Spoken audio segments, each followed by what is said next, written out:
নমস্কাৰ, মই আজি দেখুৱাম খৰাঘাট চানঘাট মা মহামায়া মন্দিৰলৈকে যি দৰ্শনাৰ্থীসকলে দৰ্শন কৰিবলৈ অহা যিখন পথ, এই পথৰ দৃশ্য মই দেখুৱাবলৈ মোৰ সতীৰ্থক যত্ন কৰিম।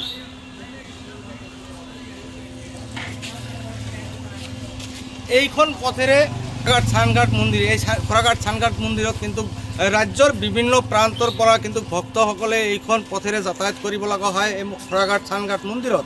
তেনে ক্ষেত্ৰত মই অলপ মন্তব্য ল'বলৈ চেষ্টা কৰিম, যিহেতু ইয়াতে এইখন মন্দিৰৰে যি পৰিচালনা কমিটি আছে তেখেতৰ পৰা মই অলপ মন্তব্য ল'ম।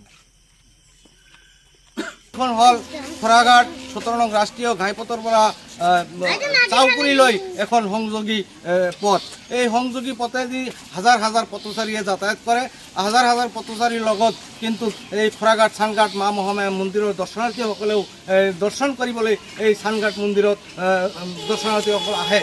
এইখন ৰাস্তাক লৈ কিন্তু যি বৰ্তমানৰ যিজন চৰকাৰ, বৰ্তমানৰ বিটিআৰৰ যি প্ৰমোদ বড়ো চৰকাৰ কিন্তু একচুৱেলি ক'বলৈ গ'লে যে ৪.৫ বছৰ উকলি গ'ল।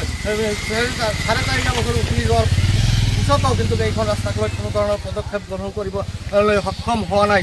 তেনে ক্ষেত্ৰত কেনেধৰণৰ পদক্ষেপ গ্ৰহণ কৰিব, যিহেতুকৈ সমাগত MCLA নিৰ্বাচনত কিন্তু সমাগত এই যিহেতুকৈ ৪.৫ বছৰ উকলি যোৱাৰ পিছতো কিন্তু এইখন ৰাস্তাক লৈ যি বিটিআৰৰ প্ৰমোদ বড়ো চৰকাৰ, তেখেত কিন্তু এইখন ৰাস্তাক লৈ কোনো ধৰণৰ পদক্ষেপ গ্ৰহণ কৰা নাই।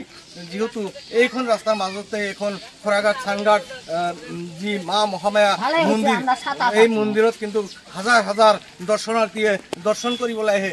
ৰাজ্যৰ বিভিন্ন প্ৰান্তৰ পৰা আৰু ৰাজ্যৰ বাহিৰৰ পৰাও এইখন মন্দিৰত কিন্তু ভক্তসকলে আহে। তেনে ক্ষেত্ৰত কিন্তু এইখন ৰাস্তাৰে যাতায়াত কৰাত বহুতো অসুবিধাৰ সন্মুখীন হ'ব লগা হয়। যিহেতু অলপ বৰষুণ হ'লে মাজে মাজে যি জহি হৈ গৈছে, তাতে কিন্তু দেখিবলৈ পোৱা গৈছে ইয়াতে পানী।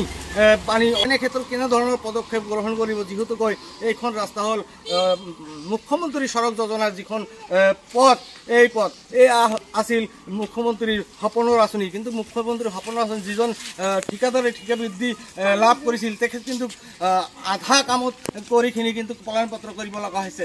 তেনে ক্ষেত্ৰত অসমৰ মুখ্যমন্ত্ৰী কেনেধৰণৰ পদক্ষেপ গ্ৰহণ কৰিব, লগতে যি বিটিআৰৰ প্ৰমোদ বড়ো চৰকাৰ আছে তেওঁ এইখন পথচাৰীয়ে যে যাতায়াত কৰাত অসুবিধা হৈছে, তেনে ক্ষেত্ৰত তেওঁ কেনেধৰণৰ পদক্ষেপ গ্ৰহণ কৰিব, যিহেতু এইখন পথেৰে হাজাৰ হাজাৰ মন্দিৰ দৰ্শনাৰ্থী, যি খৰাঘাট চানঘাট মা মহামায়া মন্দিৰ, এই মন্দিৰ দৰ্শনাৰ্থীসকলে কিন্তু এইখন ৰাস্তাতে যাতায়াত কৰে। তেনে ক্ষেত্ৰত যি বিটিআৰৰ যি প্ৰমোদ বড়ো আছে তেওঁ কেনেধৰণৰ পদক্ষেপ গ্ৰহণ কৰিব, সেয়া হ'ব সময়ত লক্ষণীয়। যিকোনো খবৰৰ বাবে যোগাযোগ কৰক 7099017330 লগতে 7099017110 নম্বৰত।